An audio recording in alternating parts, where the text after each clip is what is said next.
What is natural processing? Natural coffee has a pleasant flavor and is processed environmentally sustainable.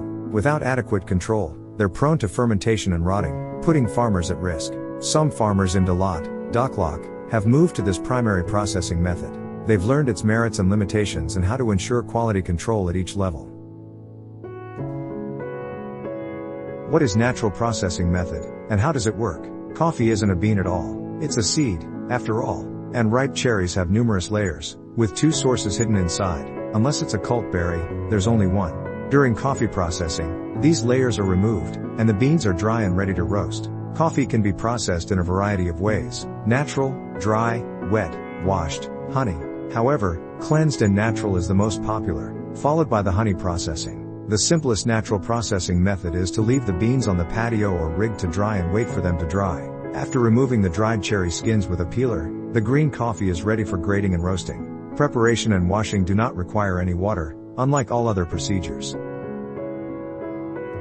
Why should you go with natural process? Farmers in Vietnam, especially in the Central Highlands districts, have switched to primary honey processing, with variable success. Farmers chose natural processing for a variety of reasons. It utilizes less water than all other methods and provides higher financial benefits. Farmers must, of course, account for factors such as humidity, sunlight, temperature, etc. Farmers are knowledgeable about natural coffee and are aware of the growing market demand. People now believe it makes their coffee more competitive, even though trends change over time. Natural processing's dangers. Natural primary processing has dangers that could affect producers. Vietnam country's monsoon climate causes torrential rainfall and strong winds. Making it easier for coffee to ferment does not ensure quality.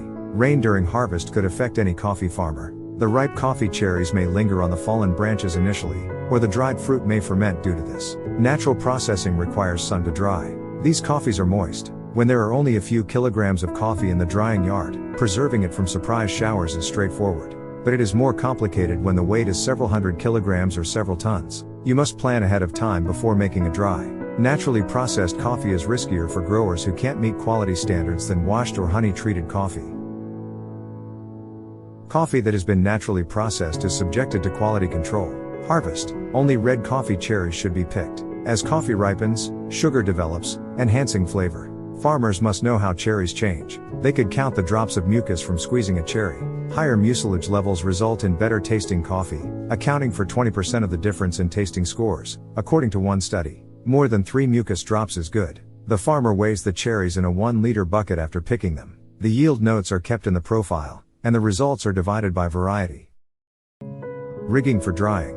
Before and after being put on the drying rack, ripe coffee cherries must be hand-sorted. Unripe cherries had to be removed, and workers had to hunt for ones with wormholes. The high drying rack keeps the coffee on a clean, aired surface and aids in drying the ripe cherries. Another thing to keep in mind is that if you make the coffee drying rack too big, you'll have to turn the coffee with a tool, and the possibilities of turning the dry coffee are slim.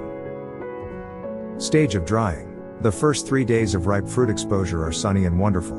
On the week's hottest day, shade them from 12 to 2 p.m. While the coffee is shaded, it's important to let air to circulate. After 20 to 25 days, natural coffee will achieve 10.5% moisture, not 11 to 12% as many documents suggest. Due to the sugar in ripe fruit, over-fermentation is likely. Farmers use hygrometers to analyze coffee. Highly competent farmers recommend measuring humidity in the morning. Coffee's natural preservation.